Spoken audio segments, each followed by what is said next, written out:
Di pesta suamiku, mereka mengganti kursiku dengan tong sampah. Cuma prank, jangan baper, ejek wanita itu, sementara ibu mertuaku tertawa lepas. Namun, saat kubacakan hasil DNA, anak, yang mereka banggakan, tawa itu lenyap. Pesta mewah ini seketika berubah menjadi neraka bagi para penipu. Sebelum ceritanya dimulai, silakan tulis di kolom komentar dari daerah mana saja teman-teman berasal, dan sedang beraktivitas apa saat menyimak cerita ini? Nyapu, ngepel, atau rebahan? Yuk, kita simak ceritanya. Matahari pagi yang menembus jendela besar menshan keluarga Rian seharusnya membawa kehangatan. Namun bagi Alina, cahaya itu hanya menandakan dimulainya satu hari lagi dalam kehidupan yang dingin dan penuh tekanan. Rumah megah dengan pilar-pilar tinggi dan lantai marmer impor itu terasa bukan seperti istana, melainkan sebuah sangkar emas yang menyesakan. Alina, sang nyonya rumah di atas kertas, terbangun sebelum asisten rumah tangga manapun di kediaman itu membuka mata. Ia bukan bangun pagi untuk menikmati teh sambil membaca majalah bisnis seperti istri-istri orang kaya lainnya di lingkungan elit itu, melainkan untuk memastikan segala sesuatunya sempurna sebelum ibu mertuanya, Ibu Marta, bangun dan memulai inspeksi rutinnya yang penuh celaan. Alina adalah wanita yang sederhana. Ia berasal dari keluarga yang menjunjung tinggi nilai kerja keras dan kesabaran. Ketika Rian melamarnya 5 tahun lalu, Alina mengira ia telah menemukan seorang pangeran yang melihat melampaui status sosialnya. Rian saat itu tampak gigih, ambisius, dan sedikit manja, namun Alina mencintainya. Ia percaya bahwa dengan dukungan yang tulus, Rian bisa menjadi pemimpin keluarga yang hebat.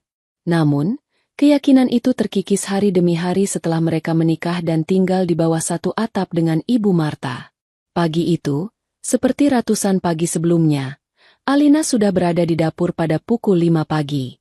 Meskipun ada koki dan beberapa pembantu, Ibu Marta bersikeras bahwa tugas seorang istri yang benar adalah memastikan sarapan suaminya disiapkan dengan tangan sendiri. Ini adalah salah satu dari sekian banyak aturan tak tertulis yang dirancang untuk mengingatkan Alina akan tempatnya. Alina sedang mengaduk bubur ayam kesukaan Rian ketika suara langkah kaki yang tegas mendekat. Aroma parfum mahal yang menyengat mendahului kehadiran pemiliknya. Ibu Marta masuk ke dapur dengan dagu terangkat. Rambutnya sudah tersasak rapi. Wajahnya sudah dipoles riasan tebal meskipun hari masih sangat pagi. Ia menatap punggung Alina dengan tatapan menilai yang tajam, seolah sedang memeriksa pekerjaan seorang pegawai rendahan yang baru melakukan kesalahan fatal. Pastikan ayamnya disuir halus, Alina. Rian tidak suka kalau potongannya terlalu besar. Kamu ini sudah 5 tahun menikah. Hal remeh begitu saja masih harus diingatkan. Tegur Ibu Marta tanpa basa-basi sebagai salam pembuka. Suaranya dingin, tanpa sedikit pun kehangatan seorang ibu. Alina menarik napas dalam, menelan rasa perih yang sudah menjadi sarapannya sehari-hari. Ia berbalik perlahan, memaksakan seulas senyum sopan di wajahnya yang lelah. Baik, Bu.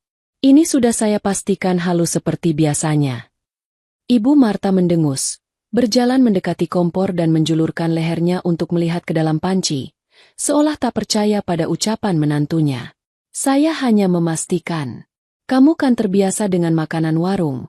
Takutnya standar kamu berbeda dengan standar keluarga kami. Rian itu perutnya sensitif.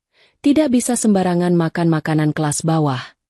Kalimat itu adalah hinaan terselubung yang sudah sering didengar Alina. Asal-usulnya yang sederhana selalu menjadi senjata utama Ibu Marta untuk merendahkannya. Seolah-olah kemiskinan di masa lalu adalah sebuah penyakit menular yang menjijikan. Alina memilih diam, fokus pada adukan buburnya. Menjawab hanya akan memperpanjang ceramah pagi ini. Rian turun setengah jam kemudian. Tampak segar dalam setelan jas desainer yang telah disiapkan Alina semalam. Ia duduk di meja makan panjang dari kayu mahoni yang mengilap. Rian nyaris tidak menatap istrinya saat Alina meletakkan mangkuk bubur di hadapannya. Perhatian Rian sepenuhnya tersedot pada layar ponsel pintarnya. Mungkin memeriksa saham atau membalas pesan yang entah dari siapa. Pagi, Mas. Dimakan dulu sarapannya mumpung hangat. Sapa Alina lembut. Mencoba menjalin komunikasi. Rian hanya bergumam pelan. Tanpa mengalihkan pandangan dari ponselnya. Ia menyendok bubur itu secara mekanis. Ibu Marta, yang duduk di ujung meja, segera mengambil alih perhatian putranya. Rian, sayang, bagaimana proyek di Kalimantan? Ibu dengar dari teman arisan ibu. Suaminya bilang perusahaanmu sedang naik daunnya. Rian akhirnya mendongak, tersenyum bangga pada ibunya. Iya, Bu. Lancar. Proyek ini memang besar sekali keuntungannya. Nanti kalau cair, Rian mau ganti mobil sport yang baru itu. Nah, begitu dong anak ibu. Harus selalu tampil sukses biar orang segan. Puji Ibu Marta antusias. Matanya berbinar setiap kali membicarakan uang dan status. Kemudian, tatapannya beralih sinis kepada Alina yang sedang menuangkan teh. Cari uang itu susah, Alina. Makanya kamu harus bersyukur Rian kerjanya keras. Jangan cuma bisa menghabiskan uang suami untuk hal-hal tidak berguna di rumah. Alina nyaris menumpahkan tehnya. Ia tidak pernah meminta uang sepeser pun untuk keperluan pribadinya di luar kebutuhan rumah tangga. Bahkan, ia sering menggunakan tabungan pribadinya dari pekerjaan lepas menulis online yang ia lakukan diam-diam di malam hari untuk membeli kebutuhan pribadinya, agar tidak perlu meminta pada Rian dan memicu amarah Ibu Marta. Tuduhan itu sungguh tidak berdasar. Tapi Alina tahu membela diri percuma. Suasana sarapan yang sudah tegang menjadi semakin dingin ketika terdengar suara bel pintu. Seorang asisten rumah tangga tergopoh-gopoh membukanya dan kembali dengan wajah sedikit bingung. Maaf, Pak Rian, ada tamu. Ibu Siska sudah datang. Jantung Alina mencelos. Nama itu bagaikan racun di telinganya. Siska adalah seorang wanita karir, begitu Rian menyebutnya, yang belakangan ini terlalu sering muncul dalam kehidupan mereka. Rian memperkenalkannya sebagai rekan bisnis penting, yang membantunya dalam proyek besar. Namun, insting seorang istri tidak bisa dibohongi. Cara Rian menatap Siska, cara mereka tertawa terlalu akrab, dan seringnya mereka pulang larut malam bersama dengan alasan lembur. Semuanya berteriak bahwa ada sesuatu yang lebih dari sekadar hubungan profesional. Rian langsung berdiri. Wajahnya yang tadi datar kini tampak bersemangat. Siska sudah sampai. Cepat sekali. Suruh masuk. B. Seorang wanita melangkah masuk ruang makan dengan penuh percaya diri. Siska adalah definisi wanita modern yang glamor. Tubuhnya tinggi semampai dibalut gaun kerja yang pas badan, menonjolkan lekuk tubuhnya namun tetap terlihat profesional. Rambutnya ditata sempurna, dan riasannya flawless. Ia memancarkan aura dominan yang sangat kontras dengan Alina yang pagi itu hanya mengenakan pakaian rumah sederhana dan tanpa riasan.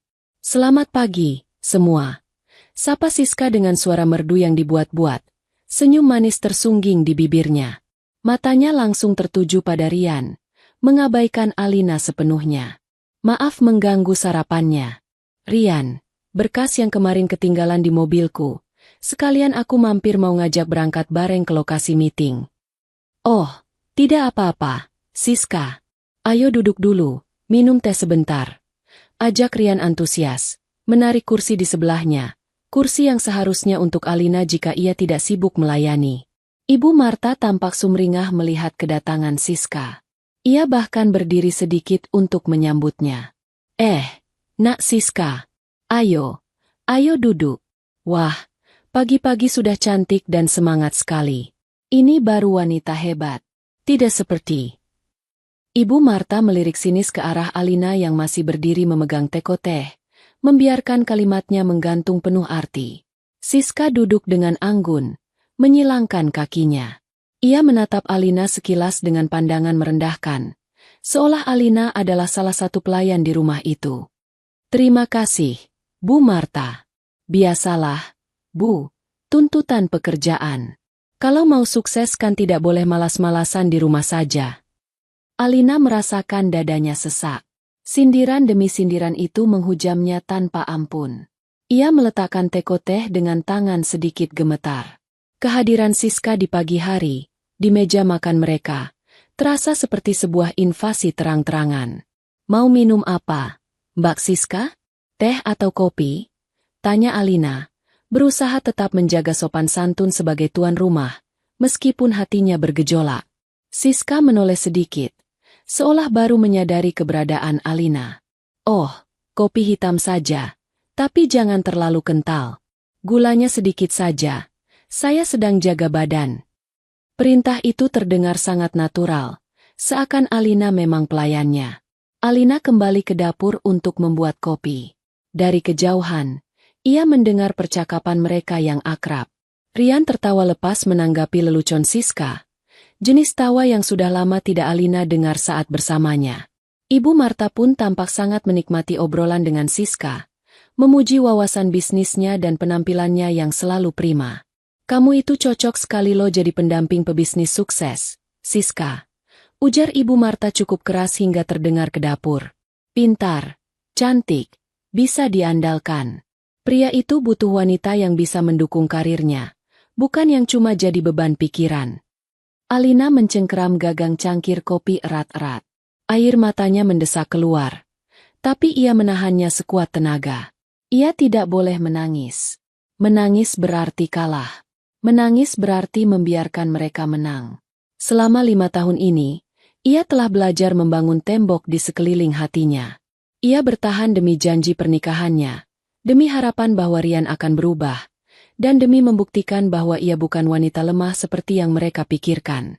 Saat Alina kembali membawa kopi, Siska dan Rian sudah bersiap untuk pergi.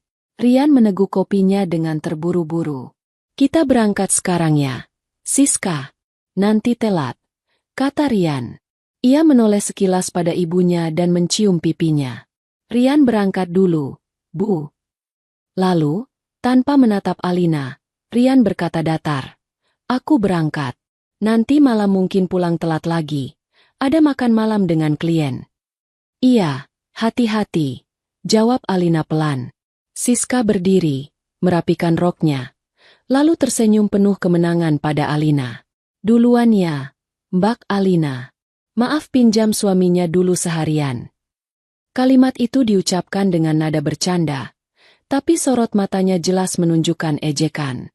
Setelah mereka pergi, keheningan yang menyesakkan kembali menyelimuti ruang makan. Ibu Marta menyesap tehnya perlahan, lalu menatap Alina dengan pandangan dingin yang menusuk. "Lihat itu Siska," kata Ibu Marta, memulai ceramah paginya lagi. "Itu contoh wanita berkelas.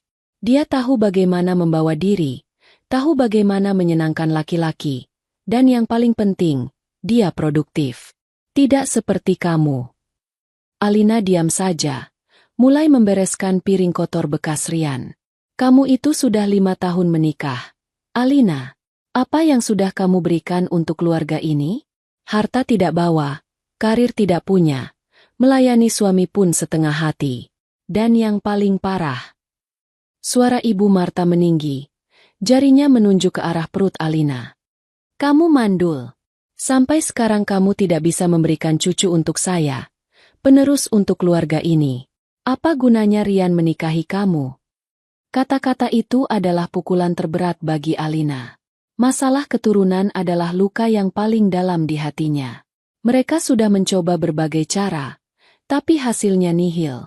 Rian selalu menolak untuk diperiksa lebih lanjut, bersikeras bahwa dirinya sehat-sehat saja karena rajin berolahraga, dan menimpakan semua kesalahan pada Alina. Dan Ibu Marta, tentu saja, mempercayai putranya bulat-bulat. "Bu, dokter bilang kita hanya perlu bersabar dan terus berusaha. Belum tentu masalahnya ada di saya sepenuhnya." Alina mencoba membela diri dengan suara bergetar. "Alah, jangan cari alasan," bentak Ibu Marta. "Lihat badanmu itu, kurus kering, tidak ada aura keibuan sama sekali. Pasti rahimmu yang bermasalah. Dasar wanita tidak berguna. Kalau saja Rian dulu mendengarkan saya dan menikahi wanita dari keluarga terpandang, pasti sekarang saya sudah menimang cucu." Ibu Marta berdiri dengan kasar, mendorong kursinya ke belakang. "Sudah, bersihkan semuanya. Jangan sampai ada debu sedikit pun. Nanti siang teman-teman sosialitas saya mau datang arisan di sini. Jangan bikin malu saya dengan penampilanmu yang kumel itu. Masuk kamar kalau mereka datang." Ibu Marta melenggang pergi, meninggalkan Alina sendirian di ruang makan yang luas dan dingin itu. Alina menatap tumpukan piring kotor dengan pandangan kabur karena air mata yang akhirnya tumpah. Ia merasa begitu kecil, begitu tidak berharga di rumah yang seharusnya menjadi istananya. Namun, di balik air mata itu, ada bara api kecil yang mulai menyala di dalam hatinya. Bara api yang dipicu oleh ketidakadilan yang terus-menerus ia terima. Alina tahu, ia tidak bisa terus begini. Kesabarannya memiliki batas, dan hari ini, batas itu terasa semakin dekat. Seminggu setelah pagi yang menyesakkan itu, suasana di rumah semakin sibuk. Bulan depan adalah ulang tahun pernikahan Rian dan Alina yang kelima. Biasanya, perayaan tahunan mereka hanya berupa makan malam sederhana di restoran. Itu pun jika Rian ingat dan tidak membatalkannya di menit terakhir karena alasan pekerjaan. Namun tahun ini berbeda. Sore itu, Rian pulang lebih awal dari biasanya. Ia masuk ke ruang keluarga di mana Alina sedang membaca buku, sebuah pemandangan langka. Wajah Rian tampak serius namun ada sedikit kegugupan yang tersirat. Ia duduk di sofa seberang Alina, melonggarkan dasinya. "Alina, ada yang mau aku bicarakan." Rian memulai pembicaraan tanpa basa-basi. Alina menutup bukunya, menatap suaminya dengan tenang. "Ada apa, Mas? Tumben pulang cepat." "Soal ulang tahun pernikahan kita bulan depan," kata Rian, menghindari tatapan mata Alina. "Ibu punya ide," katanya, "karena ini tahun kelima, kita harus merayakannya dengan besar-besaran.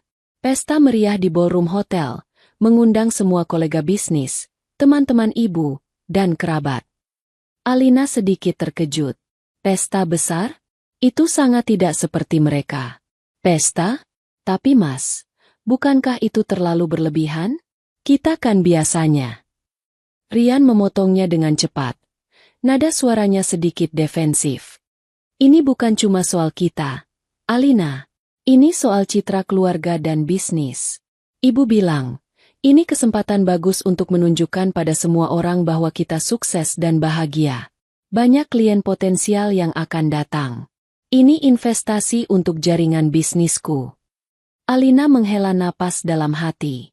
Tentu saja, ini bukan tentang merayakan cinta mereka, karena cinta itu sudah lama memudar di pihak Rian.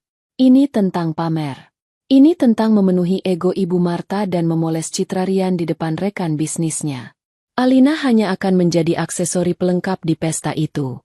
"Baiklah kalau itu mau Mas dan Ibu," jawab Alina pasrah.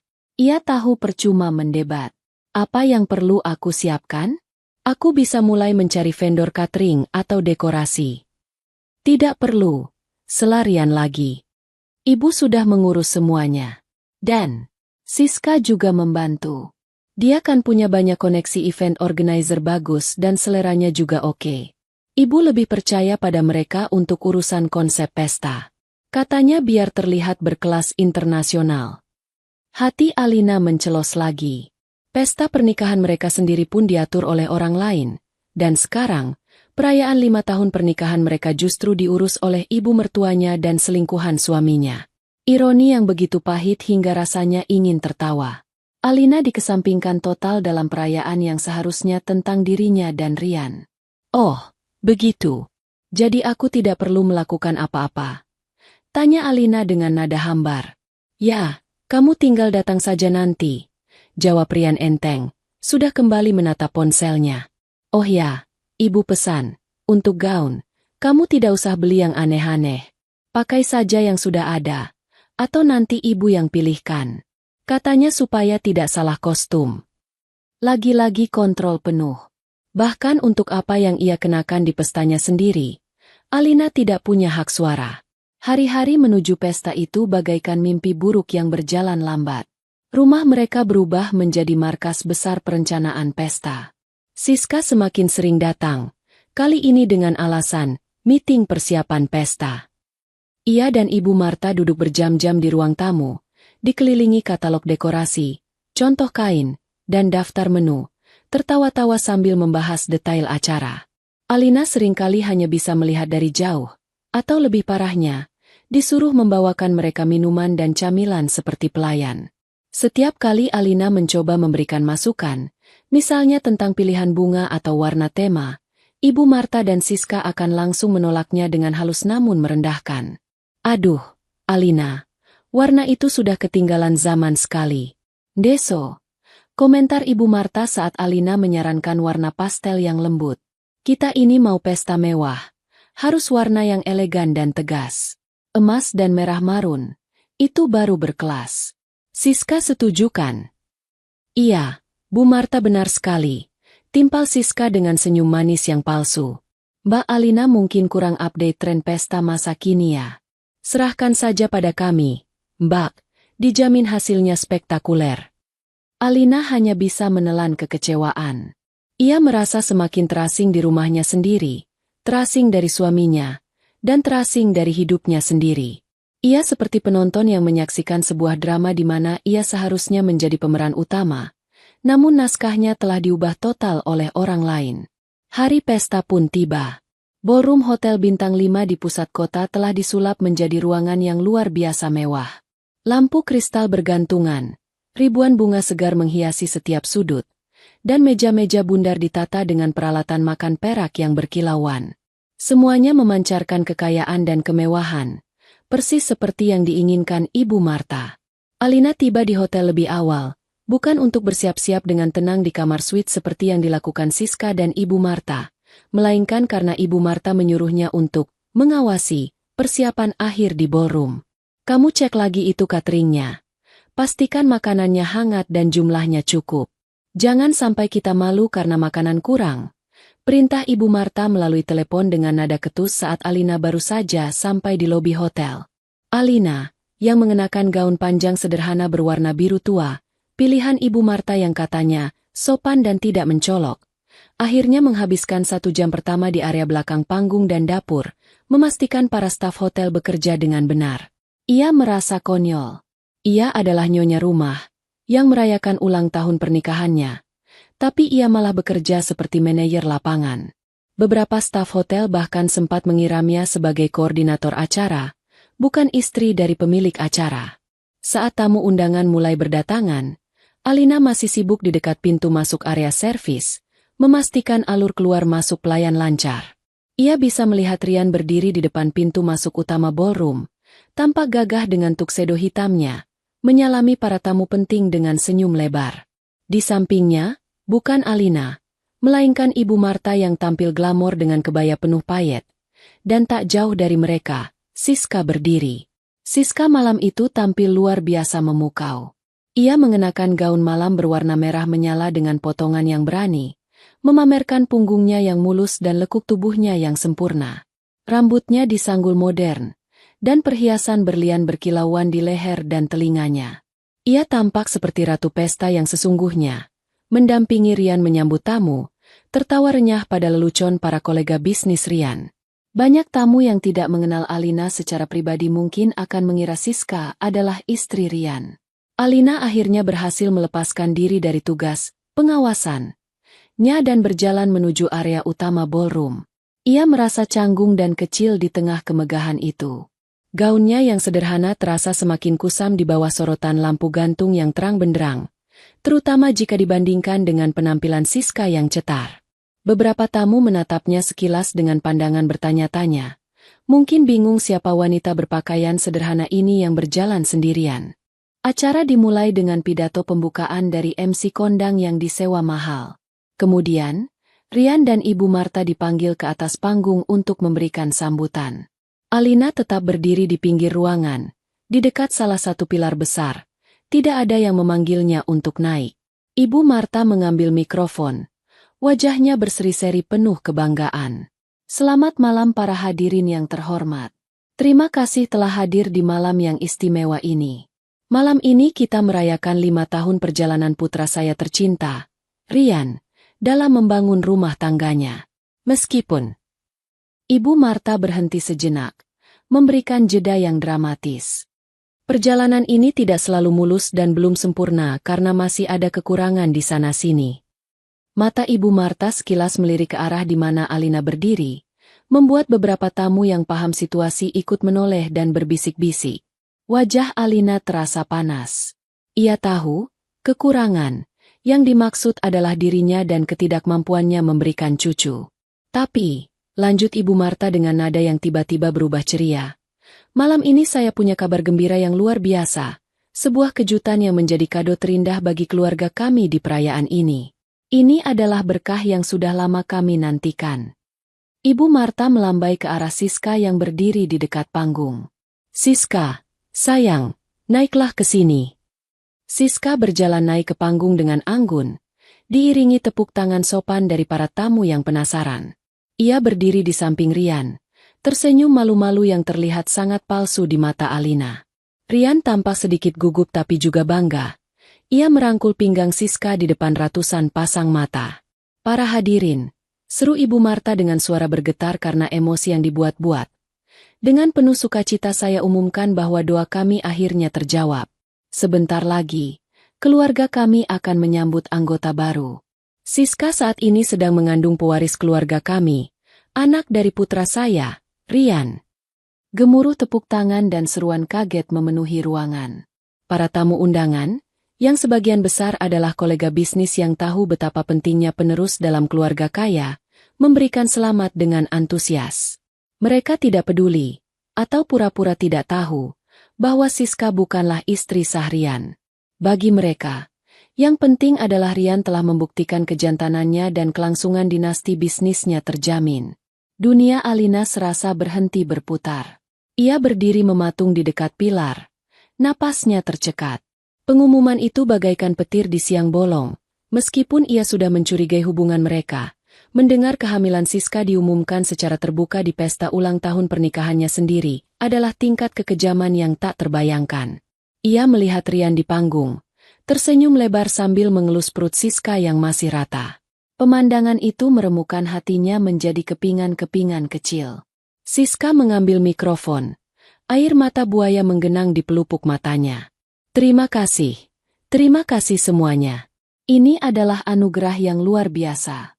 Saya dan Rian sangat bahagia. Kami mohon doanya agar kehamilan ini lancar sampai persalinan nanti. Ini adalah bukti cinta kami. Bukti cinta kami. Kata-kata itu terngiang di telinga Alina, mengejek 5 tahun pengabdiannya yang sia-sia. Ia merasa mual. Ruangan ballroom yang megah itu tiba-tiba terasa sempit dan menyesakan, seolah dinding-dindingnya bergerak menghimpitnya. Ia ingin lari, ingin berteriak, tapi kakinya terasa berat seperti ditanam ke lantai. Di atas panggung, Ibu Marta memeluk Siska dan Rian bergantian, menciptakan gambaran keluarga bahagia yang sempurna di bawah sorotan lampu. Sementara itu, di sudut yang gelap, istri sah yang terlupakan berdiri sendirian, menanggung beban penghinaan yang teramat sangat. Namun, di tengah rasa sakit yang melumpuhkan itu, sebuah kesadaran baru mulai muncul dalam diri Alina. Ini bukan lagi sekadar perlakuan buruk. Ini adalah deklarasi perang. Dan malam ini, Alina berjanji pada dirinya sendiri, ia tidak akan lagi menjadi korban yang diam. Gema tepuk tangan yang membahana pasca pengumuman kehamilan Siska perlahan mereda, digantikan oleh alunan musik orkestra yang lembut namun megah. MC kembali mengambil alih panggung, dengan nada ceria mempersilakan para tamu untuk menikmati hidangan makan malam prasmanan yang telah disiapkan oleh koki-koki terbaik hotel. Aroma steak wagyu panggang dan saus truffle mulai memenuhi udara, menggoda selera para tamu yang hadir. Namun bagi Alina, aroma kemewahan itu justru membuatnya mual. Alina masih berdiri di dekat pilar. Tubuhnya terasa kaku seolah darahnya berhenti mengalir. Ia baru saja menyaksikan suaminya, pria yang ia nikahi dan ia layani dengan setia selama 5 tahun, mengumumkan kehamilan wanita lain di pesta ulang tahun pernikahan mereka sendiri. Penghinaan itu begitu telanjang, begitu brutal. Namun, didikan keluarganya yang selalu menanamkan kesabaran dan etika membuatnya tidak serta-merta mengamuk. Ia tidak ingin merusak acara dan menjadi tontonan yang memalukan, meskipun sebenarnya Rian dan keluarganya lah yang telah mempermalukan diri mereka sendiri. Aku harus kuat. Aku tidak boleh menangis di sini, batin Alina, meremas tangannya sendiri hingga kuku-kukunya memutih. Ia melihat Rian, Siska, dan Ibu Marta turun dari panggung. Mereka berjalan bak selebriti yang dikerumuni penggemar. Banyak tamu yang menyalami Rian, menepuk bahunya, dan mengucapkan selamat atas calon pewaris yang baru saja diumumkan. Siska berjalan dengan dagu terangkat tinggi. Satu tangannya sengaja diletakkan di perutnya yang masih rata, seolah melindungi harta karun paling berharga di dunia. Rombongan kecil itu bergerak menuju meja utama, sebuah meja bundar besar yang terletak paling depan, tepat di tengah-tengah ballroom, menghadap panggung. Meja itu dihiasi dengan taplak meja sutra emas, rangkaian bunga lili putih yang menjulang tinggi, dan set peralatan makan kristal yang berkilau di bawah sorotan lampu khusus. Itu adalah meja kehormatan, tempat di mana seharusnya keluarga inti duduk. Alina menarik napas panjang, mencoba menenangkan detak jantungnya yang berpacu tak beraturan. Sebagai istri sah, tempatnya adalah di meja itu, di samping suaminya. Jika ia lari sekarang, ia hanya akan membenarkan anggapan mereka bahwa ia lemah dan tersingkir. Ia harus duduk di sana, menegakkan kepalanya, dan menunjukkan pada semua orang bahwa ia masih Nyonya Rian, terlepas dari drama murahan yang baru saja terjadi.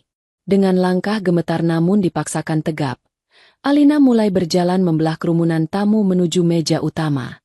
Beberapa pasang mata menatapnya dengan pandangan campur aduk. Ada yang kasihan, ada yang mengejek, namun kebanyakan hanya penasaran akan apa yang akan dilakukan istri sah yang malang itu. Jarak dari pilar ke meja utama terasa bermil-mil jauhnya. Setiap langkah terasa berat. Saat ia semakin dekat, ia bisa melihat Ibu Marta sudah duduk dengan nyaman, sibuk mengobrol dengan salah satu istri pejabat yang duduk di meja sebelah. Siska duduk di kursi yang biasanya diperuntukkan bagi tamu kehormatan, tersenyum lebar sambil menerima segelas jus dari pelayan. Rian sedang berdiri di dekat kursinya, tertawa lepas menanggapi lelucon seseorang. Alina akhirnya sampai di tepi meja bundar itu. Kehadirannya membuat tawa Rian terhenti sejenak. Suaminya itu menatapnya dengan ekspresi yang sulit diartikan, campuran antara kaget, jengkel, dan sedikit rasa bersalah yang segera ia tepis. "Mas," sapa Alina pelan. Suaranya terdengar serak. "Aku mau duduk." Rian tidak menjawab. Ia hanya melirik sekilas ke arah ibunya, lalu membuang muka, pura-pura sibuk merapikan serbet di pangkuannya. Ibu Marta yang menyahut, tanpa menoleh pada Alina. "Oh, kamu masih di sini? Saya pikir kamu sudah pulang karena malu tidak bisa kasih keturunan," ujarnya dengan nada santai namun menusuk, sambil terus memotong daging di piringnya. Alina mengabaikan sindiran itu. Ia mengedarkan pandangan ke sekeliling meja, mencari kursi kosong di sebelah Rian, tempat di mana seharusnya ia duduk sebagai istri. Namun, keningnya berkerut. Di meja bundar yang seharusnya memiliki 8 kursi itu, semua kursi tampak terisi atau diatur sedemikian rupa. Di sebelah kanan Rian, duduk Siska yang menatapnya dengan senyum miring yang licik. Di sebelah kiri Rian, kosong. Tidak ada kursi. "Mana kursiku, Mas?" tanya Alina bingung. "Kenapa di sebelahmu tidak ada kursi?" Siska tertawa kecil. Suara tawanya terdengar seperti denting gelas pecah di telinga Alina. "Aduh, Mbak Alina, masak tidak lihat sih? Itu tempat duduk spesial buat Mbak sudah disiapkan." Siska menunjuk ke sebuah celah di antara Rian dan dirinya sendiri. Di sana, di lantai marmer yang dingin, bukan sebuah kursi empuk berbalut kain bludru yang berdiri, melainkan sebuah benda yang sangat tidak lazim. Sebuah tong sampah. Itu bukan tong sampah bersih yang baru dibeli. Itu adalah tong sampah bekas, terbuat dari plastik biru yang sudah pudar warnanya, dengan beberapa goresan hitam di sisinya. Tutupnya sudah hilang. Namun, yang membuatnya tampak lebih grotesk adalah hiasan pita merah muda besar yang ditempelkan asal-asalan di badannya, seolah-olah itu adalah sebuah kado.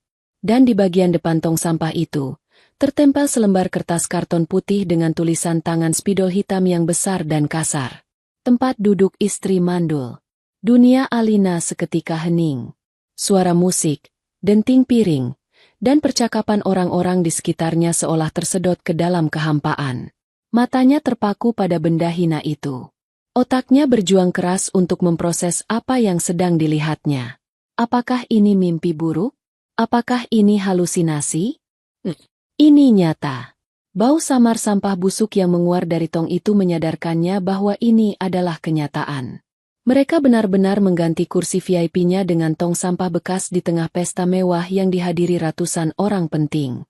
Alina mendongak, menatap Rian dengan mata berkaca-kaca, memohon penjelasan. Mas, apa maksudnya ini? Rian tidak berani menatap mata istrinya. Ia hanya menggaruk tengkuknya yang tidak gatal. Terlihat tidak nyaman namun tidak melakukan apapun untuk menyingkirkan benda itu. Itu, ide ibu dan Siska. Gumam Rian pelan. Suaranya hampir tak terdengar. Ide. Alina mengulangi kata itu dengan rasa tidak percaya. Kamu membiarkan istrimu diperlakukan seperti ini di depan semua orang? Di pesta pernikahan kita. Ibu Marta meletakkan pisau dan garpunya dengan keras, hingga menimbulkan bunyi denting yang nyaring. Ia menatap Alina dengan sorot mata tajam penuh kebencian. Kenapa? Kamu tidak suka? Tanya Ibu Marta lantang, sengaja membesarkan suaranya agar meja-meja di sekitarnya bisa mendengar. Itu tempat yang paling pantas buat kamu, Alina. Wanita yang tidak punya guna, yang cuma jadi sampah di keluarga ini karena tidak bisa meneruskan keturunan. Rahimmu itu kosong, sama seperti tong sampah itu. Beberapa tamu di meja sebelah mulai menoleh. Bisik-bisik mulai terdengar. Suasana di sekitar meja utama menjadi tegang. Para pelayan yang sedang menuangkan air minum pun terdiam, tidak berani bergerak, terpaku melihat adegan drama keluarga kaya yang sedang berlangsung di depan mata mereka. Alina merasakan lututnya lemas.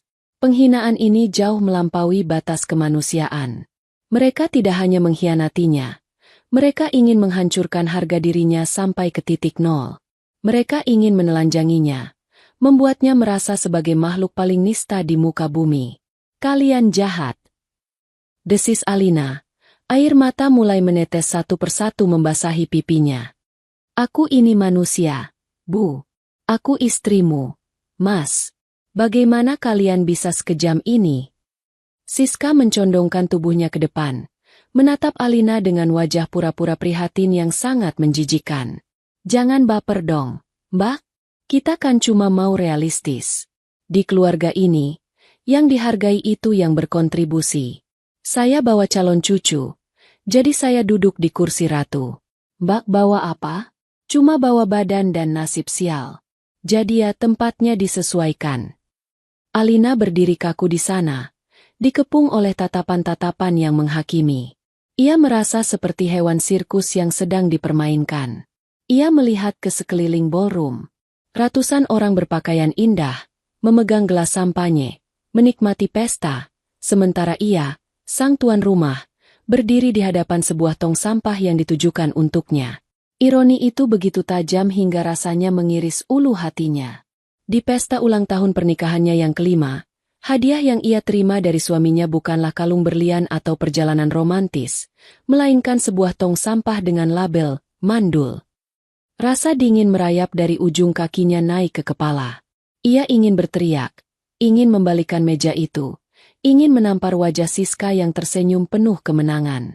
Tapi tubuhnya terkunci oleh rasa syok yang luar biasa. Ia hanya bisa berdiri mematung, menatap tong sampah biru itu, lambang dari bagaimana keluarga suaminya melihat dirinya selama ini, sampah yang harus dibuang.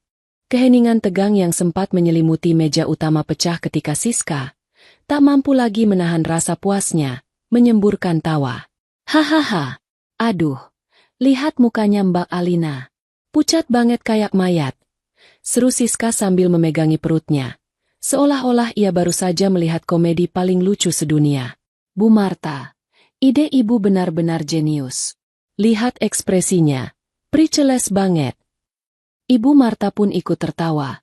Tawa yang berat dan merendahkan. Ia menepuk-nepuk tangan Siska dengan sayang. Iya kan? Ibu bilang juga apa? Sekali-kali dia harus dikasih cermin biar sadar diri. Jangan merasa jadi nyonya besar kalau fungsi utamanya saja rusak. Tawa mereka berdua terdengar sumbang di tengah ballroom yang perlahan mulai menyadari apa yang sedang terjadi. Awalnya, para tamu hanya saling pandang dengan bingung. Namun, manusia memiliki kecenderungan aneh. Ketika melihat seseorang yang berkuasa tertawa, mereka merasa harus ikut tertawa agar tidak terlihat aneh atau kaku, meskipun lelucon itu kejam. Satu persatu, Tawa canggung mulai terdengar dari meja-meja terdekat.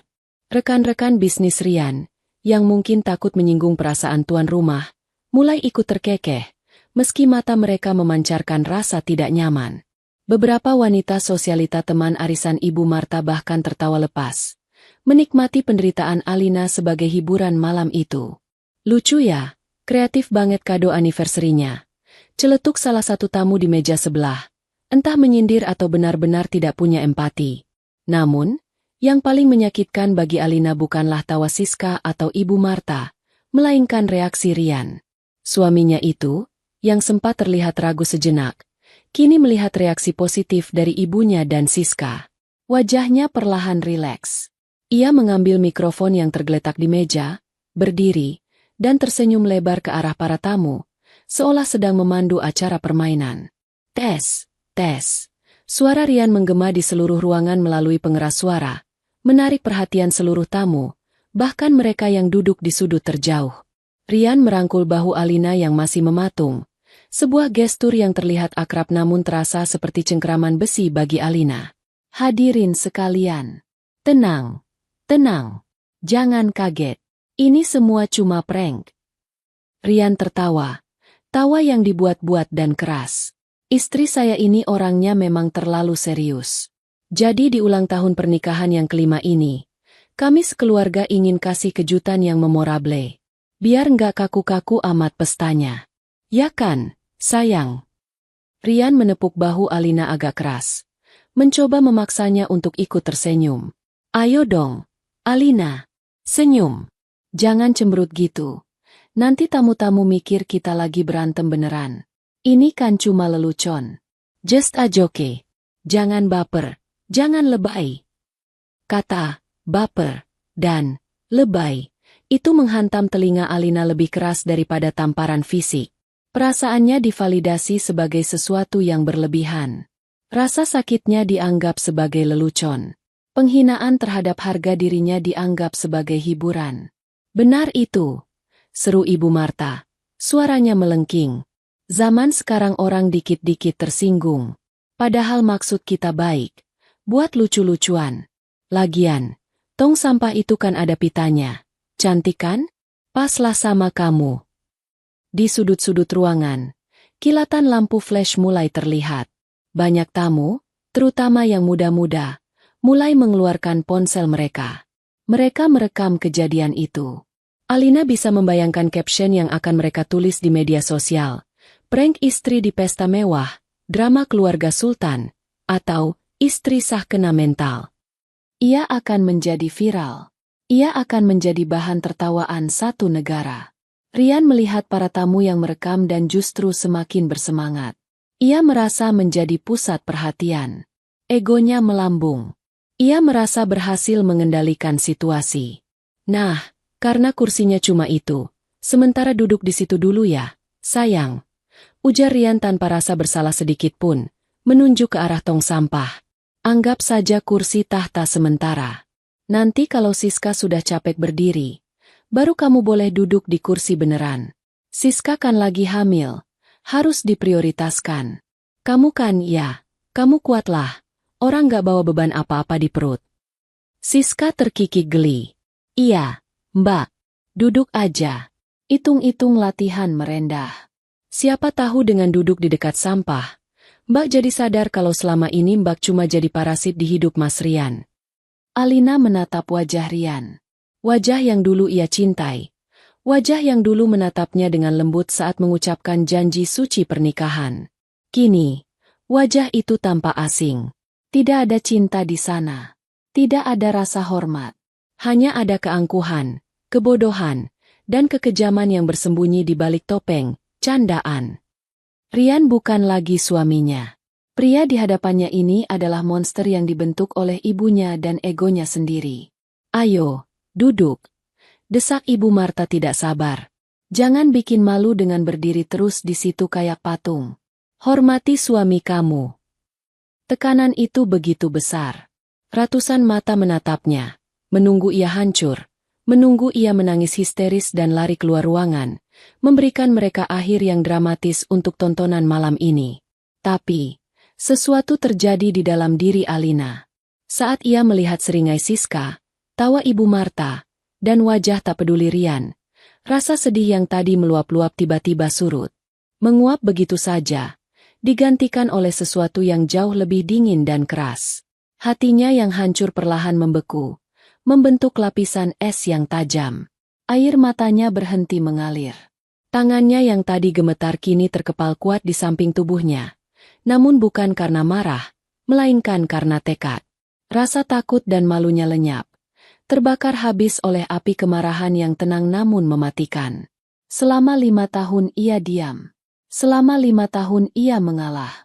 Selama 5 tahun ia mencoba menjadi menantu yang baik, istri yang penurut, berharap ketulusannya akan meluluhkan hati mereka. Tapi malam ini, di depan tong sampah bertuliskan, istri mandul, ini. Alina sadar bahwa ketulusan tidak ada harganya bagi anjing-anjing yang lapar akan harta dan status. Mereka menginginkan pertunjukan? Baiklah, Alina akan memberikan mereka pertunjukan. Tapi bukan pertunjukan wanita lemah yang menangis. Ia akan memberikan pertunjukan yang tidak akan pernah mereka lupakan seumur hidup. Alina menarik napas dalam-dalam, menegakkan punggungnya. Ia menghapus sisa air mata di pipinya dengan gerakan anggun yang lambat. Lalu, perlahan, sudut bibirnya terangkat. Bukan senyum manis, bukan senyum sopan. Itu adalah senyum dingin. Senyum seorang ratu yang siap menjatuhkan hukuman mati. Cuma bercanda ya, Mas? Suara Alina terdengar tenang. Sangat tenang hingga membuat Rian sedikit terkejut. Suaranya tidak lagi bergetar. Iya, jawab Rian ragu. Merasakan perubahan aura istrinya. Cuma bercanda. Jangan kaku gitulah. Baiklah, kata Alina. Ia melangkah maju mendekati tong sampah itu. Semua orang menahan napas, mengira Alina benar-benar akan duduk di atas tong sampah itu sesuai perintah suaminya. Siska sudah siap dengan ponselnya untuk merekam momen kehancuran Alina. Namun, alih-alih duduk, Alina mengangkat kaki kanannya yang terbalut sepatu hak tinggi. Dengan gerakan tenang namun penuh tenaga, ia menendang tong sampah itu sekuat tenaga. Braa! Tong sampah plastik itu terpelanting, menggelinding keras di lantai marmer, menabrak kaki meja utama hingga menimbulkan bunyi gaduh yang mengejutkan seluruh ruangan. Musik orkestra seketika berhenti. Para tamu terlonjak kaget. Siska menjerit kecil karena kaget.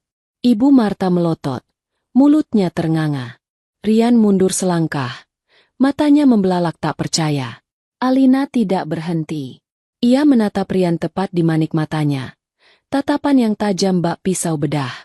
Karena kalian suka kejutan humoris, ujar Alina dengan suara lantang yang membelah keheningan ballroom. Tanpa mikrofon pun suaranya terdengar berwibawa. Aku rasa aku juga harus ikut berpartisipasi. Aku punya lelucon balasan yang jauh lebih lucu untuk menutup pesta ini. Lelucon yang akan membuat kalian tertawa, atau mungkin menangis darah. Tanpa menunggu izin siapapun, Alina berjalan melewati Rian, Siska, dan Ibu Marta. Ia melangkah pasti menuju panggung utama, tempat mikrofon dan layar proyektor besar berada. Gaun biru sederhananya berkibar seiring langkahnya yang tegas. Ia bukan lagi Alina si upik abu. Malam ini, ia adalah hakim, juri, dan eksekutor bagi para pengkhianat itu. Di tangannya, ia mencengkeram erat sebuah flash disk kecil dan amplop coklat yang selama ini ia sembunyikan di dalam tas tangannya. Bukti kehancuran mereka sudah ada di genggamannya. Saat Alina menaiki tangga panggung, Rian baru tersadar dari rasa kagetnya. Perasaan tidak enak mulai merayapi tengkuknya. Alina, apa yang mau kamu lakukan? Turun, teriak Rian panik. Alina tidak menoleh. Ia sampai di podium, mengambil alih mikrofon dari tangan MC yang bengong, dan menatap ratusan tamu yang kini memandangnya dengan rasa ingin tahu yang mencekam. Alina tersenyum. Kali ini senyumnya benar-benar mengerikan bagi siapapun yang memiliki dosa. Selamat malam kembali, semuanya. Sapa Alina halus lewat pengeras suara. Maaf mengganggu makan malamnya. Tadi suami saya bilang jangan baper, jangan lebay. Ini cuma prank. Nah, sekarang izinkan saya mempersembahkan prank puncak malam ini. Silakan arahkan pandangan ke layar besar di belakang saya. Suasana ballroom berubah menjadi sangat sunyi. Sunyi yang mencekam sebelum badai besar menghantam. Suasana di dalam ballroom hotel yang megah itu kini berubah drastis. Jika beberapa menit yang lalu ruangan itu dipenuhi oleh tawa canggung dan bisik-bisik meremehkan, kini udara terasa begitu berat dan menekan, seolah oksigen perlahan ditarik keluar. Ratusan pasang mata terpaku ke satu titik. Panggung utama yang diterangi lampu sorot putih menyilaukan. Tempat Alina berdiri tegak di belakang podium kayu jati yang kokoh. Di bawah sana, di meja utama yang kini berantakan karena insiden tong sampah yang ditendang, Rian, Siska, dan Ibu Marta tampak seperti patung lilin yang mulai meleleh karena panasnya situasi. Wajah mereka pucat pasi.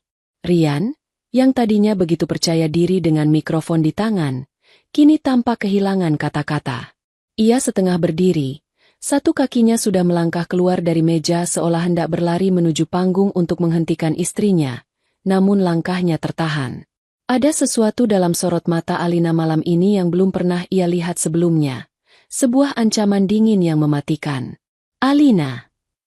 Suara Rian tercekat, hanya berupa desisan panik yang tidak terdengar oleh siapapun kecuali dirinya sendiri dan Siska yang duduk di sebelahnya dengan tangan gemetar mencengkeram taplak meja. Di atas panggung, Alina meletakkan amplop coklat tebal itu di samping laptop yang tersambung ke proyektor. Ia menyapu pandangannya ke seluruh ruangan, menatap satu persatu wajah para tamu undangan. Ada kolega bisnis Rian yang selama ini memandang sebelah mata padanya. Ada teman-teman sosialita Ibu Marta yang sering menjadikannya bahan gosip, dan ada pula kerabat jauh yang hanya dia melihat ketidakadilan yang menimpanya. Malam ini, mereka semua adalah saksi. Alina tersenyum lagi. Senyuman itu bukan senyuman manis seorang istri yang penurut. Itu adalah senyuman seorang pemain catur yang baru saja memindahkan ratunya untuk mematikan langkah raja lawan. "Kenapa diam?" tanya Alina melalui mikrofon. Suaranya jernih dan tenang, menggema ke setiap sudut ruangan melalui speaker kualitas terbaik. "Tadi saya dengar tawa kalian begitu keras. Suami saya bilang ini semua cuma prank, cuma lelucon supaya pesta ini seru. Nah, saya setuju. Pesta tanpa hiburan memang membosankan, bukan?" Alina menatap lurus ke arah Ibu Marta. Mertuanya itu tampak gelisah di kursinya. Kipas tangannya bergerak cepat namun tak beraturan, mencoba mengusir rasa panas yang mendadak menyerang wajahnya. "Ibu Marta, mertuaku yang terhormat," sapa Alina lembut namun penuh intonasi tajam. "Ibu selalu bilang kalau saya ini menantu yang membosankan, kaku, dan tidak punya selera humor. Malam ini, saya ingin membuktikan kalau ibu salah. Saya sudah menyiapkan materi komedi khusus untuk ibu, Mas Rian, dan tentu saja tamu agung kita, Mbak Siska." Siska tersentak saat namanya disebut. Ia mencoba mempertahankan wajah angkuhnya, namun kegugupan mulai merayapi dirinya. Ia menoleh cepat pada Rian. "Mas, suruh dia turun. Dia pasti mau bikin malu kita. Cepat lakukan sesuatu," bisik Siska histeris. Rian akhirnya tersadar dari kelumpuhannya. Ia melambaikan tangan pada security yang berdiri di dekat pintu samping. "Keamanan. Tolong amankan istri saya. Dia sedang tidak stabil emosinya. Bawa dia turun sekarang," teriak Rian. Suaranya sedikit pecah karena panik. Dua orang petugas keamanan bertubuh kekar mulai bergerak mendekati panggung. Para tamu mulai berbisik-bisik tegang. Apakah drama ini akan berakhir dengan kekerasan? Namun, Alina tidak gentar sedikit pun. Ia mengangkat satu tangannya, memberikan isyarat berhenti yang begitu otoriter hingga membuat kedua petugas keamanan itu ragu dan menghentikan langkah mereka di kaki tangga panggung. "Jangan ada yang berani menyentuh saya," ancam Alina dengan nada rendah namun tegas. "Jika ada satu orang saja yang memaksa saya turun sebelum presentasi ini selesai, saya pastikan tombol kirim di ponsel saya akan terpencet. Dalam hitungan detik, semua bukti yang akan saya tayangkan di sini akan tersebar otomatis ke grup WhatsApp Asosiasi Bisnis Mas Rian, ke email para investor, dan ke seluruh media sosial dengan tag akun-akun gosip terbesar di negara ini. Pilihan ada di tanganmu, Mas Rian. Kita nonton bareng di sini secara eksklusif. Atau kita biarkan seluruh Indonesia nonton aibmu malam ini juga." Ancaman itu bagaikan bom waktu. Rian membeku. Wajahnya berubah menjadi abu-abu. Ia tahu Alina tidak menggertak. Sebagai istri yang selama ini mengurus administrasi rumah tangga dan sering membantu merapikan berkas-berkasnya, Alina punya akses ke banyak hal, termasuk daftar kontak pentingnya. Jika aib ini tersebar viral secara online, reputasi bisnisnya akan hancur lebur dalam semalam. Para investor akan lari, bank akan menarik pinjaman, dan karirnya akan tamat. Rian mengangkat tangan gemetar ke arah petugas keamanan, memberi isyarat untuk mundur. Jangan sentuh dia. Biarkan dia bicara. Perintah Rian dengan suara lemah, menyerah pada situasi. Siska melotot tak percaya. Mas, kamu gila. Kenapa dibiarkan? Diam, Siska, bentak Rian kasar. Keringat dingin mulai mengucur deras di pelipisnya. Kalau dia menyebarkannya ke investor, kita semua habis. Biarkan dia melampiaskan marahnya di sini. Nanti kita urus belakangan. Alina melihat keraguan Rian dan tersenyum puas. Pilihan yang bijak, suamiku. Silakan duduk manis. Nikmati pertunjukannya. Anggap saja ini sinema experience VIP, sesuai dengan kelas kalian. Alina beralih ke laptop di hadapannya. Jemarinya menari lincah di atas keyboard. Layar proyektor raksasa di belakangnya berkedip sejenak, beralih dari logo inisial RSA, yang elegan menjadi tampilan desktop laptop yang bersih. Babak pertama dari lelucon malam ini berjudul, Kesetiaan yang Mahal, ujar Alina. Para tamu menahan napas. Mereka tidak berani beranjak. Bahkan para pelayan pun berhenti menuangkan minuman. Rasa ingin tahu mengalahkan rasa sopan santun. Semua orang ingin tahu rahasia apa yang disimpan oleh keluarga kaya yang tampak sempurna ini. Alina menekan tombol enter. Slide pertama muncul. Itu bukan foto, melainkan tangkapan layar percakapan WhatsApp. Huruf-hurufnya diperbesar sehingga bisa dibaca dengan jelas bahkan oleh tamu di barisan paling belakang. Kalian pasti penasaran, sedalam apa hubungan rekan bisnis antara suamiku dan Mbak Siska ini, kata Alina. Suaranya terdengar seperti narator film dokumenter kriminal. Katanya sih profesional. Katanya cuma urusan proyek. Tapi, mari kita lihat definisi profesional menurut mereka. Di layar, terpampang chat mesra antara kontak bernama My King Rian dan Siska Love. Siska Love. Sayang, kapan transfer lagi? Jatah bulan ini udah habis nih buat shopping sama perawatan. Masa calon nyonya bos kucel? My King Rian. Sabar ya, babe. Nunggu proyek Kalimantan cair dikit. Si, pembantu. Di rumah lagi rewel minta uang belanja dapur. Tapi aku kasih dikit aja biar dia mikir. Siska Love. Hahaha. Kasih aja recehan. Yang. Biar dia tahu diri. Lagian ngapain sih masih dipertahanin? Udah mandul. Miskin. Ngebosenin lagi. Mending sama aku. Paket lengkap. My King Rian. Iya. Sabar ya. Nunggu momen yang pas buat nendang dia. Aku juga udah muak lihat mukanya tiap pagi. Gelombang gasps, tarikan napas kaget, terdengar serempak di seluruh ruangan. Kata-kata kasar dalam chat itu begitu vulgar dan kejam. Para tamu wanita menutup mulut mereka dengan tangan, terkejut melihat betapa rendahnya Rian membicarakan istrinya sendiri di belakang punggung. Alina menatap Rian yang kini menundukkan kepalanya dalam-dalam. Tidak berani melihat ke layar maupun ke arah tamu. Bagaimana, Mas? Lucu kan chatnya? Tanya Alina sinis. Kamu memanggil istrimu sendiri, pembantu, dan miskin, di depan selingkuhanmu. Padahal, siapa yang menemanimu saat kamu masih merintis usaha dari nol? Siapa yang rela jual perhiasan peninggalan orang tuanya buat modal awal usahamu 5 tahun lalu? Aku, Mas. Bukan wanita, paket lengkap, di sebelahmu itu. Ibu Marta tampak gelisah luar biasa. Ia mencoba berdiri. Alina, cukup. Ini urusan rumah tangga. Jangan dibawa ke ranah publik. Kamu mempermalukan keluarga. Mempermalukan keluarga? Potong Alina cepat. Matanya menyala menatap ibu mertuanya. Bukannya ibu yang tadi bilang kalau saya harus dikasih cermin biar sadar diri?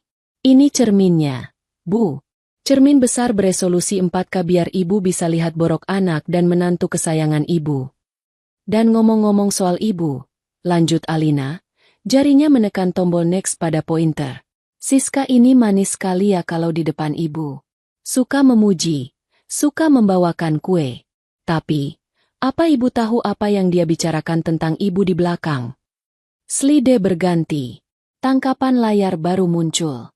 Kali ini chat Siska dengan seorang temannya yang tidak dikenal. Teman, SIS, lo betah amat si jilat mertua lo itu? Si Marta kan rewelnya minta ampun kata orang-orang. Siska, hahaha, ya terpaksalah, Beb. Si nenek lampir itu kan kunci brankasnya si Rian. Gue harus pasang muka manis. Pura-pura dengerin ceramah dia soal etika lah, kelas lah. Padahal dalam hati gue mau muntah. Norak banget seleranya. Sok ningrat padahal cuma OKB, orang kaya baru. Nanti kalau gue udah jadi istri seharian, gue bakal kirim dia ke panti jompo paling murah biar nggak ngerigokin gue. Keheningan yang mutlak menyelimuti ruangan. Semua mata kini beralih menatap Ibu Marta. Wajah wanita parubaya itu berubah warna dari merah padam karena marah menjadi putih pucat karena syok. Ia membaca tulisan, Nenek Lampir, dan panti jompo paling murah, di layar raksasa itu berulang kali. Wanita yang selama ini ia puja-puja, yang ia banggakan sebagai calon menantu idaman, yang ia anggap lebih berkelas daripada Alina, ternyata memanggilnya dengan sebutan yang sangat menghina. Apa? Bibir Ibu Marta bergetar. Ia menoleh perlahan ke arah Siska di sebelahnya. Tatapannya penuh dengan rasa pengkhianatan yang mendalam. Siska, ini benar. Siska panik setengah mati. Wajahnya yang tadi angkuh kini penuh ketakutan. Ia menggelengkan kepalanya dengan histeris. Enggak, Bu. Itu bohong. Itu editan. Alina pasti ngedit itu semua buat ngefitnah aku. Jangan percaya, Bu. Aku sayang sama ibu. Editan. Alina tertawa kecil di atas panggung. Zaman sekarang memang canggih ya. Tapi sayangnya, bukti transfer bank tidak bisa diedit semudah itu, Siska. Dan ini membawa kita ke babak kedua. Kemana perginya uang Mas Rian? Alina menatap suaminya yang masih menunduk. Mas, selama ini kamu bilang bisnis lagi seret, keuntungan tipis. Makanya kamu potong uang belanja bulanan sampai aku harus ngirit setengah mati. Kamu bilang uangnya diputar buat investasi proyek baru di Kalimantan bareng Siska. Siska bilang dia punya koneksi investor tambang, kan? Rian mengangkat wajahnya sedikit. Matanya menyiratkan kebingungan. Memang itu yang terjadi. Ia telah menggelontorkan miliaran rupiah ke rekening Siska untuk mengamankan slot investasi. Mari kita lihat kemana uang investasi itu bermuara, kata Alina sambil menekan tombol next lagi. Kejutan yang sebenarnya baru saja akan dimulai. Dan Alina baru melakukan pemanasan. Layar proyektor kembali berganti tampilan. Kali ini bukan lagi tampilan aplikasi obrolan hijau yang familiar, melainkan serangkaian tabel dan grafik yang diambil dari mutasi rekening koran digital. Data-data itu terpampang jelas, lengkap dengan tanggal, nominal, dan, yang paling fatal, tujuan transfer. Alina melangkah sedikit ke samping, membiarkan para tamu dan, terutama, suaminya melihat dengan jelas angka-angka yang berbaris rapi di sana. Ini adalah rekapitulasi mutasi rekening Mas Rian selama 6 bulan terakhir. Jelas Alina dengan nada profesional, seolah sedang mempresentasikan laporan keuangan tahunan perusahaan. Total dana yang keluar ke rekening atas nama Siska Anggraeni mencapai 5,6 miliar rupiah. Angka yang fantastis, bukan? Setara dengan harga beberapa rumah mewah di pinggiran kota. Rian menatap layar itu dengan mata membelalak. Ia tahu jumlahnya besar, tapi melihat rekapitulasi totalnya membuatnya pusing. Itu hampir seluruh cadangan kas perusahaannya. Itu uang untuk land clearing dan perizinan tambang. Gumam Rian, mencoba meyakinkan dirinya sendiri. Siska bilang biayanya memang mahal karena harus lewat jalur khusus. Ah, jalur khusus, potong Alina, seakan bisa membaca pikiran suaminya. Benar, Mas. Jalur yang sangat khusus. Mari kita lihat kemana Siska mentransfer uang itu setelah menerimanya dari Mas Rian. Slide berikutnya muncul. Ini adalah data yang didapatkan Alina dengan susah payah melalui bantuan seorang teman lamanya yang bekerja sebagai auditor forensik digital. Jasa yang dibayarnya menggunakan tabungan rahasianya sendiri. Di layar, terlihat aliran dana dari rekening Siska. Tidak ada satupun transaksi ke perusahaan tambang, kontraktor alat berat, atau instansi pemerintah daerah. Yang ada hanyalah deretan transaksi berulang ke beberapa akun asing dengan nama-nama aneh seperti Lucky Spin 88, Zeus Gacor, VIP Slots Asia, dan beberapa pembayaran kartu kredit yang membengkak untuk butik-butik branded di luar negeri. Judi online, kata Alina datar. Dua kata yang menghantam Rian bagaikan palu godam. Siska, rekan bisnis, kebanggaan Mas Rian dan menantu idaman Ibu Marta, ternyata bukanlah seorang konsultan investasi. Dia adalah seorang pecandu judi slot online kelas kakap yang terlilit utang di mana-mana. Ungkap Alina tanpa ampun. Uang 5,6 miliar itu? Habis. Mas. Ludes. Tidak ada proyek tambang di Kalimantan. Tidak ada alat berat. Yang ada hanya Siska yang memutar uang itu di meja judi maya. Kalah, pinjam lagi, kalah lagi, dan menggunakan uang Mas Rian untuk menutup lubang utang sebelumnya sambil tetap bergaya sosialita. Suara hiruk-pikuk mulai terdengar di antara para tamu.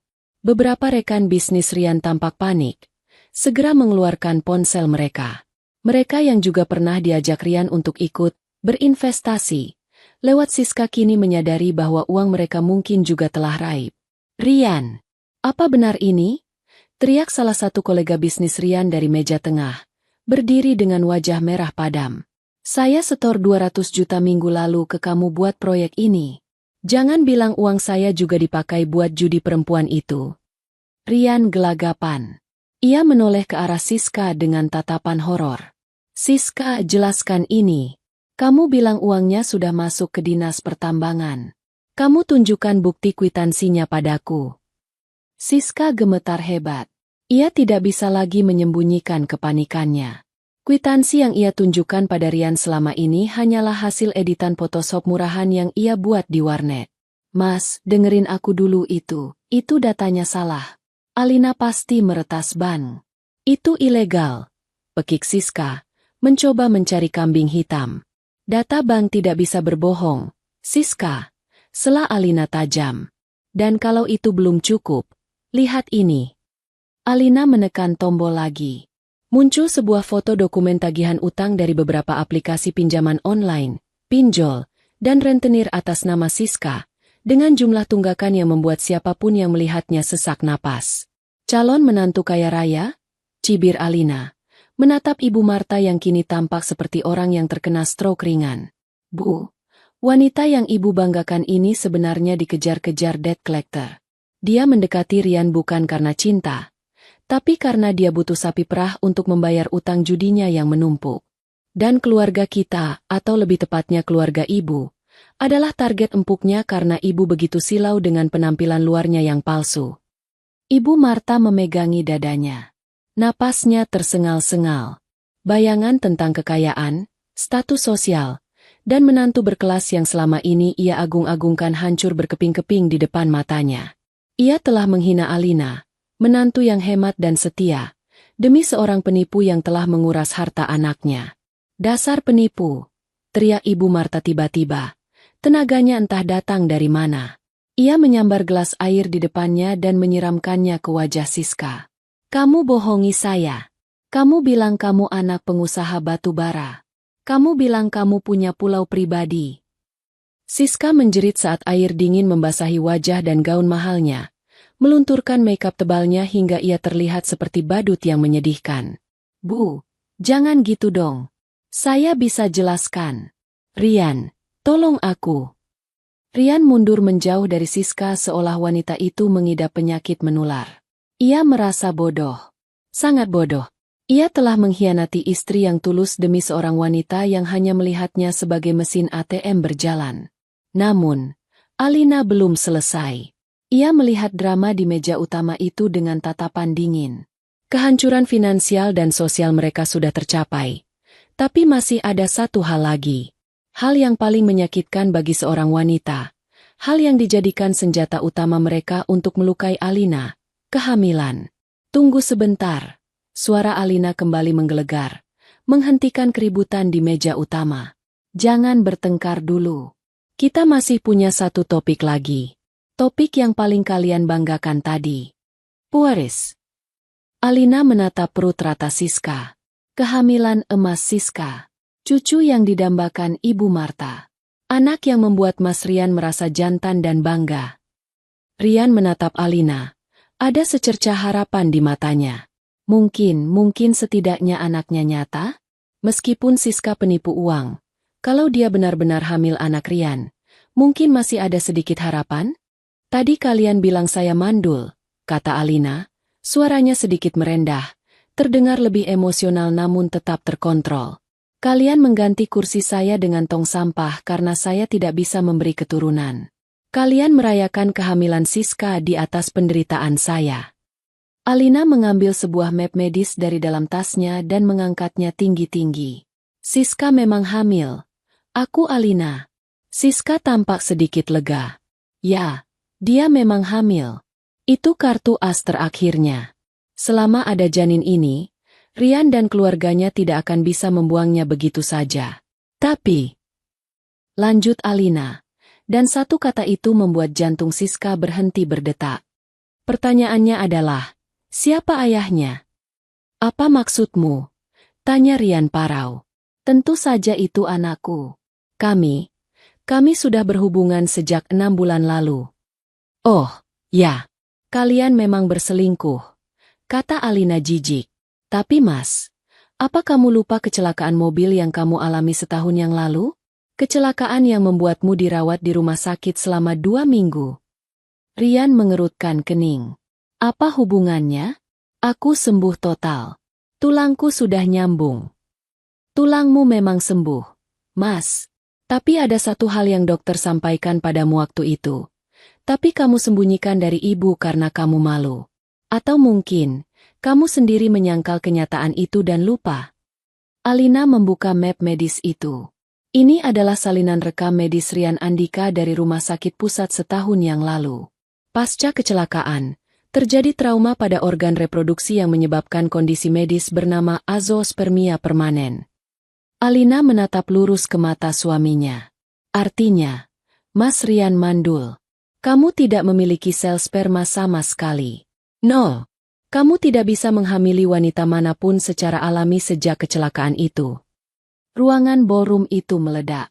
Suara kaget, teriakan, dan gumaman riuh rendah memenuhi udara. Fakta ini jauh lebih mengejutkan daripada penipuan uang. Ibu Marta ternganga. Matanya hampir keluar. Apa? Rian mandul?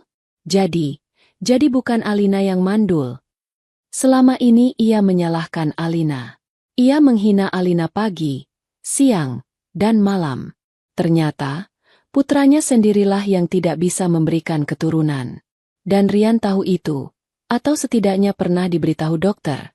Tapi membiarkan ibunya terus menyiksa Alina demi menutupi kekurangan dirinya sendiri. Kalau Rian mandul, gumam Ibu Marta, otaknya yang lamban mulai menyusun teka-teki itu.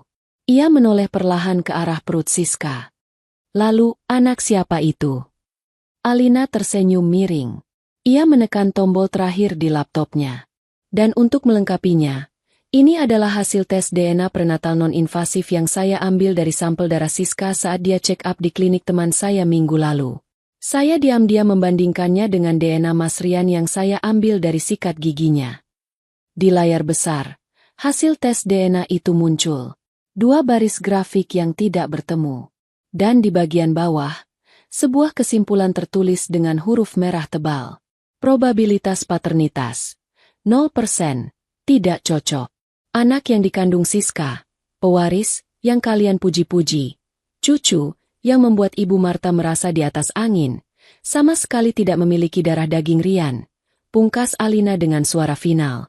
Itu anak orang lain. Mungkin anak salah satu investor lain yang uangnya juga dihabiskan Siska? Atau mungkin anak dari sopir taksi online? Siapa yang tahu? Alina menutup laptopnya dengan bunyi klip yang tegas. Ia memandang kehancuran total di meja utama. Rian jatuh terduduk di kursinya.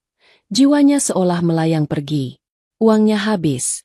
Istrinya yang setia telah ia sakiti hingga ke tulang. Dan selingkuhannya ternyata mengandung anak pria lain. Ia bukan raja. Ia adalah lelucon terbesar malam ini. Ibu Marta memegangi kepalanya yang berdenyut hebat. Lalu matanya berputar ke atas. Tubuhnya limbung dan ia pun pingsan di kursinya. Tak kuat menanggung malu dan syok yang bertubi-tubi. Sementara Siska, melihat semua kartu asnya terbongkar dan para security mulai mendekat ke arahnya atas perintah manajer hotel, mungkin karena keributan itu, mencoba untuk lari. Namun, gaun merahnya tersangkut di kaki meja, membuatnya terjatuh tepat di samping tong sampah biru yang tadi ditendang Alina. Alina melihat Siska yang terkapar di dekat sampah. Posisi yang pas, gumam Alina pelan, namun terdengar oleh Rian. Sekarang sampahnya sudah bertemu dengan temannya. Kekacauan yang terjadi di dalam ballroom hotel malam itu sungguh tak terlukiskan. Pesta yang dirancang untuk menjadi ajang pamer kekayaan dan kebahagiaan palsu itu kini berubah menjadi panggung drama tragedi yang paling memalukan. Layar proyektor raksasa masih menampilkan tulisan merah menyala. Probabilitas paternitas, 0%, sebuah vonis mati bagi ego Rian dan harapan palsu keluarganya. Siska, yang terjatuh di lantai marmer dingin tepat di samping tong sampah biru yang tadi ditendang Alina, tampak seperti tikus yang terpojok. Gaun merah mahalnya yang sobek di bagian bawah karena tersangkut kaki meja kini kotor terkena tumpahan minuman. Ia mencoba bangkit, namun kakinya gemetar terlalu hebat. Bukan hanya karena rasa sakit fisik akibat jatuh, melainkan karena rasa takut yang mencekam. Ia tahu, permainan liciknya telah berakhir. Rian masih duduk terpaku di kursinya. Matanya kosong menatap layar. Fakta bahwa dirinya mandul, fakta yang selama ini ia tekan dalam alam bawah sadarnya karena egonya sebagai laki-laki terlalu rapuh untuk menerimanya, kini terpampang nyata di depan ratusan orang. Selama 5 tahun, ia membiarkan ibunya mencaci maki Alina. Selama 5 tahun, ia membiarkan istrinya minum jamu-jamu pahit, pergi ke dukun pijat, dan melakukan berbagai terapi menyakitkan demi mendapatkan anak, padahal dirinya lah yang rusak. Rasa bersalah? Tidak. Saat itu Rian belum merasakan rasa bersalah yang tulus. Yang ia rasakan adalah rasa malu yang membakar.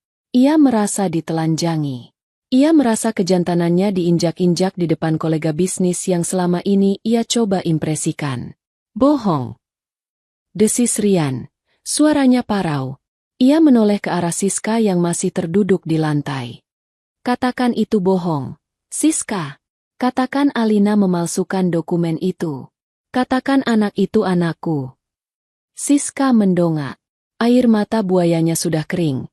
Digantikan oleh ekspresi panik bercampur marah. Topeng wanita anggunnya sudah hancur total. Pikir pakai otakmu, Rian. Bentak Siska kasar, membuat beberapa tamu yang berada di dekatnya tersentak kaget. Kalau dokter bilang kamu mandul permanen, ya mana mungkin aku hamil anak kamu? Kamu pikir aku Bunda Maria? Jawaban itu bagaikan tamparan keras di wajah Rian. Pengakuan langsung dari mulut Siska. Jadi, Rian berdiri. Tangannya gemetar menunjuk wajah Siska. Selama ini kamu tahu? Kamu tahu aku tidak bisa punya anak. Tapi kamu tetap bilang kamu hamil anakku. Ya karena kamu bodoh, teriak Siska. Tak peduli lagi pada citranya. Ia berusaha berdiri sambil memegangi perutnya. Kamu itu gampang banget dibodohin. Asal dipuji sedikit. Asal dikasih servis sedikit. Kamu langsung keluarin duit. Aku butuh uang buat bayar utang judiku. Dan kamu sukarela jadi sapi perahku. Salah siapa? Kurang ajar. Rian meraung marah. Ia hendak menerjang ke arah Siska. Namun langkahnya terhenti ketika pintu utama ballroom terbuka lebar dengan kasar. 4 orang petugas kepolisian berseragam lengkap masuk dengan langkah tegap. Didampingi oleh manajer keamanan hotel. Suasana ballroom yang riuh seketika senyap. Hawa dingin seolah menyapu ruangan. Salah satu petugas dengan pangkat inspektur melangkah maju menuju area meja utama. Matanya menyapu kekacauan di sana. Ibu Marta yang pingsan dikerubungi beberapa ibu-ibu, Rian yang merah padam karena marah, dan Siska yang pucat pasi. "Selamat malam." Suara inspektur itu tegas dan berwibawa. "Kami mencari saudari Siska Anggraeni." Siska mematung. Wajahnya yang tadi masih berani membentak Rian kini berubah menjadi seputih kertas. Ia mencoba mundur, bersembunyi di balik meja yang berantakan, tapi langkahnya kaku. Saya. Siska tergagap. Alina, yang masih berdiri dengan tenang di atas panggung bak seorang sutradara yang mengamati akhir dari pertunjukannya, berbicara melalui mikrofon. Wanita berbaju merah yang ada di dekat tong sampah itu. "Pak Polisi, itu Siska Anggraeni." Inspektur itu mengangguk ke arah Alina, lalu memberi isyarat pada anak buahnya. Dua polisi segera bergerak mendekati Siska. "Saudari Siska Anggraeni, Anda kami tangkap atas dugaan penipuan investasi bodong, penggelapan dana perusahaan milik Bapak Rian Andika, serta pemalsuan identitas untuk pengajuan pinjaman online ilegal dengan menggunakan data orang lain," ujar inspektur itu sambil mengeluarkan borgol. "Apa? Enggak. Saya enggak salah," jerit Siska histeris saat polisi mencengkeram lengannya. "Ini salah paham. Rian, tolong aku. Kamu kan cinta sama aku. Bilang sama mereka ini uang pemberian kamu, bukan penggelapan." Rian menatap Siska dengan tatapan jijik dan benci yang mendalam. Cinta? Rasa itu sudah menguap detik di mana ia tahu wanita itu mengandung anak orang lain dan menguras hartanya untuk judi. "Bawa dia," kata Rian dingin. "Saya tidak kenal penipu ini. Proses dia seberat-beratnya." Siska meronta-ronta seperti orang gila. "Dasar laki-laki banci. Laki-laki mandul. Nyesel gue buang-buang waktu sama lo. Kalau bukan karena duit lo, gue juga ogah deket-deket sama cowok lembek kayak lo." Cacian Siska terus menggema, membongkar semua aib dan keburukan Rian di depan umum, hingga suaranya menghilang di balik pintu keluar saat polisi menyeretnya pergi. Para tamu undangan menggeleng-gelengkan kepala. Beberapa dari mereka tampak sibuk mengetik di ponsel. Berita tentang kejadian ini pasti akan menyebar lebih cepat daripada virus. Setelah Siska pergi, keheningan yang canggung kembali menyelimuti ruangan. Namun, drama belum berakhir. Kini, sorotan kembali tertuju pada Rian dan Alina. Ibu Marta yang pingsan mulai sadar. Ia mengerang pelan, dibantu duduk oleh salah satu kerabat. Matanya mengerjap, masih bingung. Mana cucuku? Mana Siska?" "Siska sudah ditangkap polisi, Bu," jawab salah satu kerabat dengan nada prihatin namun ada sedikit rasa puas. "Dan tidak ada cucu. Siska hamil anak orang lain." Ingatan tentang kejadian tadi kembali menghantam Ibu Marta. Ia menatap Rian, putranya yang berdiri dengan bahu merosot, tampak seperti orang yang kalah perang. Lalu ia menatap Alina di atas panggung. Alina, menantu yang selalu ia hina, kini berdiri tegak, terlihat begitu berkuasa dan tak tersentuh. "Alina," panggil Ibu Marta lemah. Suaranya tidak lagi melengking dan sombong seperti biasanya. Ada nada memelas di sana. "Alina, kenapa kamu lakukan ini di depan orang banyak? Kita bisa bicarakan baik-baik di rumah." Alina tertawa pelan, tawa yang kering tanpa emosi. Ia turun dari panggung perlahan-lahan. Langkah kakinya bergema di lantai kayu panggung. Setiap langkahnya seolah menghitung mundur sisa waktu pernikahan mereka. "Bicara baik-baik, Bu?" tanya Alina saat ia sudah berdiri di lantai dasar, berhadapan langsung dengan mertuanya dari jarak aman. 5 tahun saya mencoba bicara baik-baik. 5 tahun saya telan semua hinaan ibu. Menantu miskin, parasit, wanita tak berguna. Ibu ingat." Alina menunjuk ke arah tong sampah yang masih terguling. "Tadi, ibu tertawa paling keras saat melihat tong sampah itu. Ibu bilang itu tempat yang pantas buat saya. Sekarang, saat kebusukan anak dan menantu idaman ibu terbongkar, ibu minta bicara baik-baik? Maaf, Bu. Waktu untuk bicara sudah habis." Rian melangkah mendekati Alina. Wajahnya basah oleh keringat dingin dan air mata frustrasi. Ia tampak menyedihkan. Pria arogan yang tadi menyuruh istrinya duduk di tong sampah kini terlihat seperti anak kecil yang tersesat. Alina. Rian mencoba meraih tangan istrinya, tapi Alina mundur selangkah dengan cepat, menatap tangan Rian seolah tangan itu penuh kuman. Jangan sentuh aku, ucap Alina tajam. Alina, tolong maafkan aku. Rian memohon, suaranya bergetar. Aku hilaf. Aku ditipu Siska. Dia pakai guna-guna mungkin. Aku nggak sadar. Kamu tahu kan aku nggak mungkin sebodoh itu kalau sadar? Kita bisa perbaiki ini. Uang yang hilang bisa dicari lagi. Perusahaan masih bisa selamat kalau kita kerja keras bareng-bareng kayak dulu. Kamu kan pintar ngatur keuangan. Alina menatap suaminya dengan tatapan tak percaya. Di saat seperti ini, Rian masih memikirkan dirinya sendiri. Rian masih memikirkan uang. Rian ingin Alina kembali menjadi manajer keuangannya, menjadi penyelamatnya, setelah apa yang ia lakukan. Kamu benar-benar tidak punya hati ya, Mas? Bisik Alina. Rasa sakit di dadanya sudah berganti menjadi rasa muak yang luar biasa. Kamu baru saja mempermalukan aku di depan ratusan orang, mengganti kursiku dengan tong sampah, dan sekarang kamu minta aku bantu bersihin kekacauan yang kamu buat? Kamu anggap aku apa? Robot tanpa perasaan. Aku suamimu, Alina. Surga istri ada pada suami. Rian menggunakan kartu as terakhirnya, dalil agama yang sering ia gunakan untuk menekan Alina, namun terdengar sangat munafik keluar dari mulut pezina seperti dia. Surga. Alina tersenyum miris. Rumah tangga kita bukan surga, Mas. Rumah tangga kita adalah neraka yang kamu dan ibumu bangun bata demi bata. Dan malam ini, aku memutuskan untuk keluar dari neraka ini. Alina berbalik, berjalan menuju meja tempat tas tangannya diletakkan.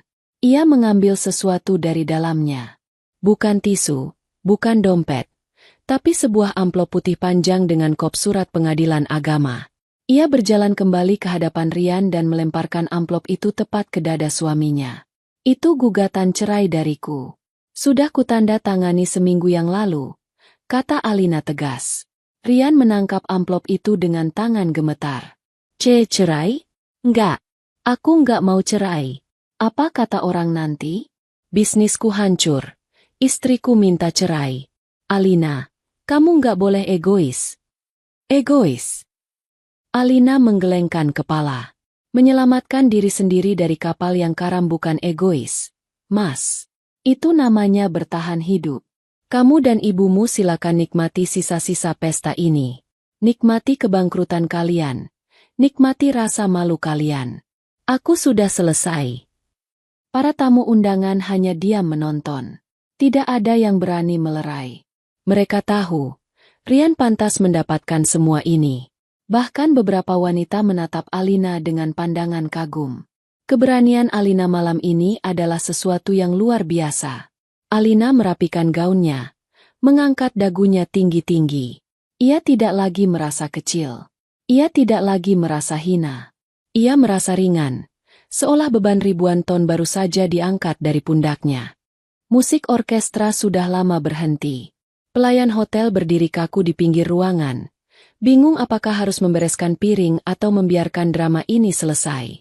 Di tengah ballroom yang megah itu, sebuah keluarga hancur berantakan, sementara satu wanita bangkit dari puing-puingnya. Rian mencengkeram amplop gugatan cerai itu hingga lecek. Wajahnya merah padam, campuran antara marah, malu, dan putus asa. Kamu nggak bisa pergi begitu saja. Alina, kamu istriku. Kamu milikku. Teriaknya. Suaranya menggema memantul di dinding-dinding tinggi ballroom. Alina berhenti sejenak, namun tidak menoleh. Aku bukan barang, Mas. Dan aku bukan milik siapa-siapa selain diriku sendiri. Dulu, aku menyerahkan hidupku padamu karena aku percaya padamu. Tapi kepercayaan itu sudah kamu buang ke tempat sampah. Sama seperti kamu mencoba membuangku malam ini. Tapi ibu sakit. Alina. Rian menunjuk ibunya yang masih lemas di kursi, dipasangi minyak angin oleh kerabat. Kamu tega ninggalin ibu dalam keadaan begini? Siapa yang bakal ngurus ibu? Pembantu nggak ada yang betah sama ibu, cuma kamu yang bisa.